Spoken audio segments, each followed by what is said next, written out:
সারাদিনের নিউজ বৃত্তান্তে আপনাদের স্বাগত। আপনাদের সঙ্গে আমি দেবলীনা। দেশ থেকে রাজ্য, শহর থেকে গ্রাম, দিনের গুরুত্বপূর্ণ খবর নিয়ে শুরু করছি আজকের সারাদিনের নিউজ বৃত্তান্ত।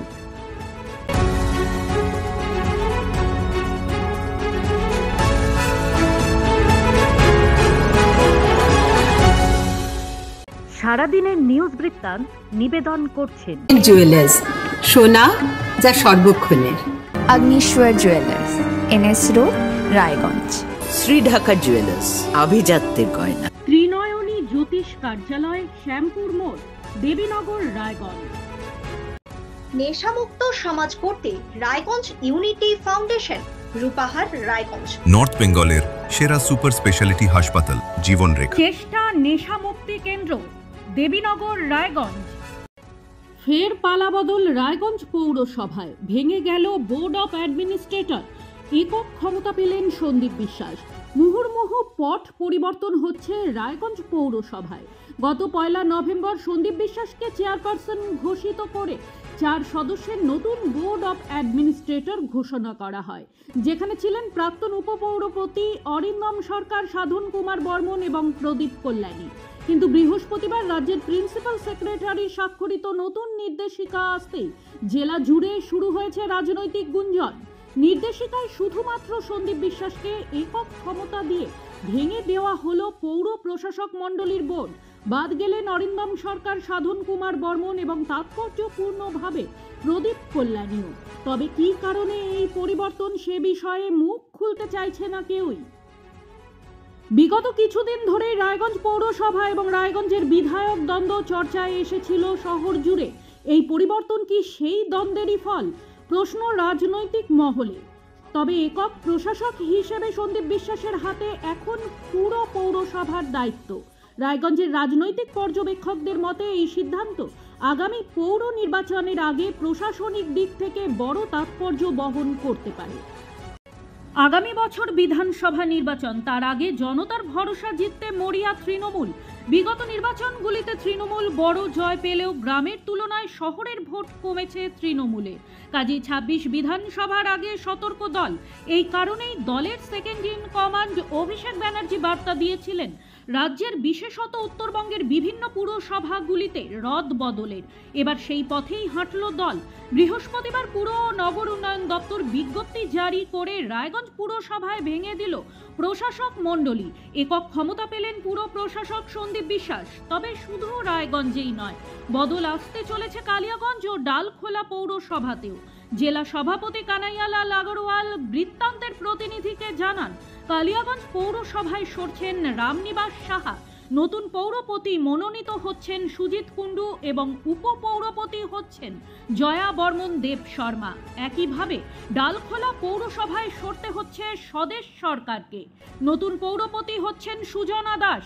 তবে এই রদবদল পৌরসভাগুলিকে কতটা জনতামুখী করবে তা সময়ই বলবে। এ হলো এক গানওয়ালা পুলিশের গল্প। Debabrata Singha, sub inspector DB, Raiganj police জেলা, এটা তার পেশাগত পরিচয় হলেও একটা অন্য পরিচয় রয়েছে দেবব্রত বাবুর। সঙ্গীতের প্রতি একাত্ম প্রাণ এই পুলিশ আধিকারিকের গান রিলিজ হলো সামাজিক মাধ্যমে। আগামী শুক্রবার উত্তরবঙ্গের অন্যতম প্রসিদ্ধ ও জাগ্রত কালী মা বল্লার বাৎসরিক পুজো অনুষ্ঠিত হতে চলেছে। আর ঠিক তার আগে বল্লা মাকে নিয়ে গান বাঁধলেন দেবব্রত সিংহ। ইতিমধ্যে সামাজিক মাধ্যমে মুক্তি পেয়েছে চলো না সবে বল্লা ধামে এই গানটি।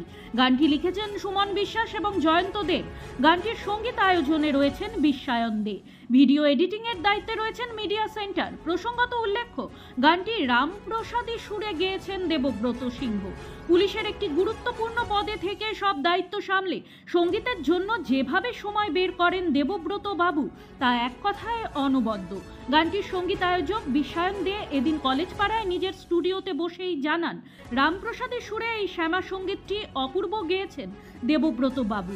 ইতিমধ্যে ইউটিউবে মুক্তি পেয়েছে গানটি। যে কেউ দেবব্রত সিংহ সং বা গানটির নাম সার্চ করলেই শুনতে পাবেন। এছাড়াও 7-8 দিনের মধ্যে গানটি আন্তর্জাতিক প্ল্যাটফর্মগুলিতেও রিলিজ করবে। জিও সাবন, স্পটিফাই, গানা এগুলির মতো প্ল্যাটফর্মে শুনতে পাওয়া যাবে শ্যামা সঙ্গীতটি। তিনি আরও বলেন, গানটি একটু অন্য ঘরানার আঙ্গিকে তৈরি, ট্র্যাডিশনাল ঘরানার সাথে আধুনিকতার মিশ্রণ বলা যেতে পারে। বিশুদ্ধ রামপ্রসাদী সুরে শ্যামা সঙ্গীতটি গাওয়া হলেও তার সাথে ড্রামস, খোল, তবলা, মঞ্জিরা ব্যবহার করে অন্যরকম একটি সুরের মূর্ছনা। গায়ক দেবব্রত সিনহা বলেন, বল্লা মায়ের অপার মহিমা, গানের মধ্যে দিয়ে সেটাই প্রকাশ করেছি। রাজ্য সরকারের উদ্যোগে পশ্চিমবঙ্গ নাট্য আকাদেমির আয়োজনে উত্তর দিনাজপুর জেলা তথ্য ও সংস্কৃতি দপ্তরের ব্যবস্থাপনায় রায়গঞ্জে শুরু হলো পঞ্চবিংশ নাট্যমেলা। রায়গঞ্জ ইনস্টিটিউট হলে এই নাট্যমেলা চলবে আগামী 9 নভেম্বর পর্যন্ত। সেই উপলক্ষে বৃহস্পতিবার রায়গঞ্জের গীতাঞ্জলি মোড় থেকে একটি বর্ণাঢ্য শোভাযাত্রা রাজপথ পরিক্রমা করে। লোকজ বিভিন্ন সংস্কৃতির ছোঁয়ায় এই শোভাযাত্রাটিতে পা মেলান বিভিন্ন সাংস্কৃতিক সংগঠন ও নাট্যপ্রেমী মানুষেরা।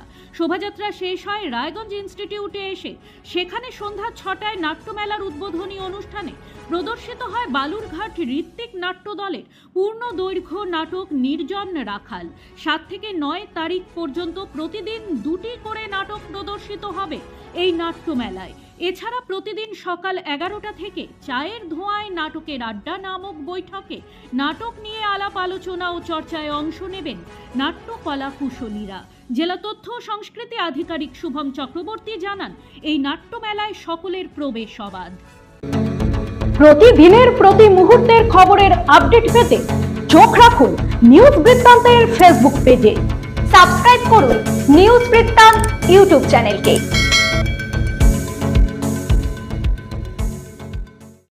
প্রাক্তন সাধারণ সম্পাদক স্বর্গীয় অতুল বন্ধু লাহিড়ীর দ্বাদশ প্রয়াণ দিবস উপলক্ষে শ্রদ্ধা ও স্মরণে এক বিশেষ কর্মসূচির আয়োজন করল রায়গঞ্জ মার্চেন্টস অ্যাসোসিয়েশন। বৃহস্পতিবার রায়গঞ্জের মোহনবাটির বাণিজ্য ভবনে অনুষ্ঠিত হয় বিনামূল্যে স্বাস্থ্য ও চক্ষু পরীক্ষা শিবির। এই দিন সংগঠনের সকল সদস্য ও বহু স্থানীয় মানুষ উপস্থিত ছিলেন। এই প্রসঙ্গে রায়গঞ্জ মার্চেন্টস অ্যাসোসিয়েশনের সভাপতি ডক্টর শান্তনু দাস বলেন, স্বর্গীয় অতুল বন্ধু লাহিড়ীর সমাজ ও বাণিজ্যিক ক্ষেত্রের অবদান অপরিসীম। তার আদর্শ দেখানো পথে অনুপ্রাণিত হয়ে আমরা শহর তথা রাজ্যের উন্নতির পথে এগিয়ে চলেছি। এদিন তার প্রতিকৃতিতে মাল্যদান ও পুষ্পার্পণ করে শ্রদ্ধা নিবেদন করা হয়। পাশাপাশি অনুষ্ঠিত হয় বিনামূল্যে স্বাস্থ্য ও চক্ষু পরীক্ষা শিবির। জাতি, ধর্ম, বর্ণ নির্বিশেষে রায়গঞ্জের বড়ুয়া অঞ্চলের ছাতিয়ান মালঞ্চায় 7ম বর্ষে পদার্পণ করল সার্বজনীন বল্লা কালী পুজো ও মেলা। 3 দিন ব্যাপী এই পুজোকে কেন্দ্র করে আয়োজিত হয়েছে মেলা, বাউল সঙ্গীত, সাংস্কৃতিক অনুষ্ঠান সহ নানাবিধ বিনোদনের ব্যবস্থা। উদ্যোক্তাদের বক্তব্য, দক্ষিণ দিনাজপুরের ঐতিহ্যবাহী বল্লা কালী মেলার আদলে এই পুজোর সূচনা হয়েছিল। কারণ দক্ষিণ দিনাজপুরের বল্লা এলাকাটি অনেক দূরে হওয়ায় স্থানীয় মানুষজনের অংশগ্রহণের সুবিধার্থে রায়গঞ্জে এই পুজোর আয়োজন করা হয়। ফয়জুল আলী বলেন, এই পুজো ও মেলা আমাদের সম্প্রীতির প্রতীক। হিন্দু মুসলিম নির্বিশেষে সকলে একত্রে আনন্দে মেতে ওঠেন। অন্যদিকে কল্যাণ কুমার দাস জানান, এই উৎসব শুধুমাত্র ধর্মীয় অনুষ্ঠান নয়, এটি আমাদের ঐক্যের উৎসব। এই আনন্দে মাতবেন সকলেই। লোক সংস্কৃতির এক অমূল্য ধারা পুতুল নাচ। এক সময় গ্রামের হাটে, মেলায় কিংবা পাড়ার উৎসবে পুতুল নাচ মানেই ছিল সকলের আকর্ষণ, কিন্তু আজ সেই ঐতিহ্য ক্রমশ হারিয়ে যাচ্ছে। সরকারি কোনো সহযোগিতা না থাকায় নানা প্রতিকূলতার মধ্যেও এই শিল্পকে বাঁচিয়ে রাখার লড়াই চালিয়ে যাচ্ছেন জেলার কয়েকজন প্রবীণ শিল্পী। তাদের কথায় এখন আর আগের মতো দর্শক নেই। টেলিভিশন ও মোবাইল বিনোদনের দুনিয়ায় পুতুল নাচের আবেদন কমে গেছে অনেকটাই। তবুও পুতুল, আলো আর মাটির মঞ্চ নিয়ে আজও গ্রামের হাটে ঘুরে বেড়ান তারা, কখনো শিশুদের আনন্দ দিতে, কখনো শুধু নিজের শিল্পকেই জীবিত রাখার দায়ে। স্থানীয় শিল্পী গোবিন্দ বিশ্বাস বলেন, আমরা কোনো সরকারি অনুদান পাই না, তবু এই শিল্প আমাদের রক্তে মিশে আছে। যতদিন পারি ততদিন পুতুল নাচ দেখাবই। নিজের গার্হস্থ্য কাজকর্ম সামলে স্বামীর পেছনে থেকে এই শিল্পকলা শিখেছেন ময়না বিশ্বাস। তিনি বলেন, উপার্জন তেমন একটা না থাকলেও আজকাল এই শিল্পকে বাঁচিয়ে রাখতে ঘর ছাড়তে হয় আমাদের। বিশিষ্ট শিল্পী ও শিল্পপ্রেমীরা বলছেন, এই শিল্পকলা সংরক্ষণের জন্য এখনই সরকারি উদ্যোগ নেওয়া জরুরি। না হলে পরবর্তী প্রজন্ম হয়তো জানবেই না একসময় বাংলার মাটিতে পুতুলও কথা বলতো, নাচতো আর মানুষকে আনন্দ দিত। সারাদিনের নিউজ বৃত্তান্ত আজ এই পর্যন্তই। খবরে থাকুন, চোখ রাখুন নিউজ বৃত্তান্তে। নিউজ বৃত্তান্ত, হলুদ নয়, স্বচ্ছ।